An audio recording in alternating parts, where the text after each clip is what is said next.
Well, hello and welcome to all of our viewers around the world. I'm Fiona Lang Sharp, IBCLC Director of Communications and MC here at Gold Learning. It's so good to be back with you here today because we are talking about our upcoming Gold Tongue Tie Conference. That's right, folks. We are into our conference year this year at 2024.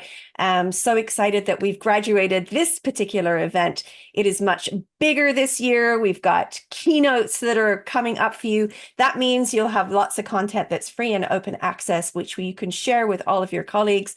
I want you to head over to the website and check out all the details and make sure that you have everything lined up. You can look at all of the program, of course, that's coming up. It actually opens up live on September 9th. And so I want to be sure that you can check out all the details there on goldtonguetie.com. Today, I'm very excited to have one of my friends and colleagues back with us after a number of years. But let me tell you that Dr. Asti Praborini has been so busy. She is working in Indonesia with now I feel like a very big team. Welcome back to Gold, Asti. It's so good to have you here today. Hi, Fiona. How are you? I'm happy to be here with you now. It was 9 years ago. Yes, indeed, my friend. And you have been very busy. You have continued to grow your practice. You have an amazing team of people around you. And this is so exciting when you were sharing with me. You haven't given up. You have continued to Yeah. grow. But you talk very clearly about, helping the mothers and babies that you work with. Tell me why what drives you to do more every day? Yeah, because as a doctor, first I graduated from University of Indonesia as a doctor in 1980. So Mm, it was 44 years ago, and then I worked in Papua. You know that's the very simple life that. And then I moved around Indonesia because my husband is a police officer, so we move around Indonesia a lot. Then I realized that breastfeeding is the best choice for people in our country and all over the world mm, because it makes bond in mother and a baby very good. My husband is a police officer, and we found that some uh, crime because of maybe they do not breastfeed in the earlier life. So mm. there's no basic trust at that time. And also, I realized then I take study in pediatrician, and I realized that um, breastfeeding could prevent every diseases in children. Mm. I was once work as a in EQ and PQ and for 10 years. And Wow. then I realized there might be something wrong. Why this Hmm. is this baby suffering from encephalitis, enterocolitis, etc. So they are not breastfeeding. Mm. So then I I stepped out and I take an IBCLC, and then I cannot stop. And I have already old senior, so I have to make junior follow this science because it's a very good science. So now it's growing and growing and growing. It's not because of uh, only my work. It's Yeah, because God's work. I think because so many ladies doctor come to, please doctor teach me, please doctor teach me. yeah. And I make like internship 2 weeks with me, Hmm. and there are so many ladies doctor would like to join it, and it's already full until August 2025. So many ladies doctor wants to That's study amazing. breastfeeding.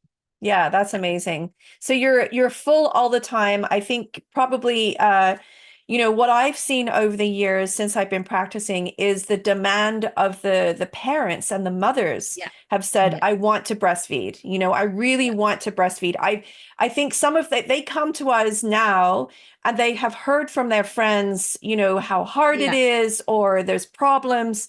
And so we are seeing, women, families seek help sooner, which is yeah, good. But yeah, there's still real problems. There can be issues, and you're going to be talking about frenotomy and yeah. in the infant in the early stage. In fact, your title of your presentation is From Feeding Tube to Fully Breastfeeding: A Case Study of Delayed Frenotomy. And this is such a good case. I had a chance to listen to it already. And I think that for our audience listening in, all I want to say is this is a case of determination with lots of emotion up and down, for Yeah. particularly for the mother, but for the whole family too, just to understand, what is happening. And you really take us on a journey to understand everything that is happening with that infant and how you mitigated it and supported it all the way through. But I won't say any more. I won't give away all the all the story. Yeah. I want people to come and listen, to this case study. Case studies I love so much, Asti. We learn so much from each other. So thank you so much again, for sharing that with us here at Gold. But tell me a little bit more about, when you first started seeing, the tongue and you started saying, uh-oh, we've got these tongue ties, what are we going to do? Mhm. Do we treat them? Do we not treat them? What was your first feeling about this? Did you immediately want to clip all the tongues, or, because you hear the controversy in the community Yeah. Yeah. about this, right? Yes. Tell Yeah. me a little bit about your story. Yes. First, I have to discuss it. I have to discuss it with the parents. What is their vision? Right. So, I don't want to force to do that. Mm-hmm. What is the vision? If they only say yes, I want just to pump it. I said that if you pump, then there is no bonding with you and the mom and the baby. You are going to bond with the pump, and the baby will bond to the bottle like that. So because you know that baby with tongue tie has will have problem with sucking in the breast. So Mm. we just discuss it, and if the parents say no, we just observe it first, then yes, it's okay. It depends on the parents. But you see that in our country, uh, there is uh, we are all have religion, and all the religion, there are six religion in our country that Oh, wow. all have holy books, and in that six holy books always stated that has to breastfeed. Right. So that's the culture, the traditional way that people in our country like to breastfeed for 2 years. Mm-hmm. So then we discuss it, and if the mother say, I just want to breastfeed for 6 months, then it's okay. But then I said that maybe there's only not impact breastfeeding. It will impact another complaint in the future, like speech and etc. Yeah.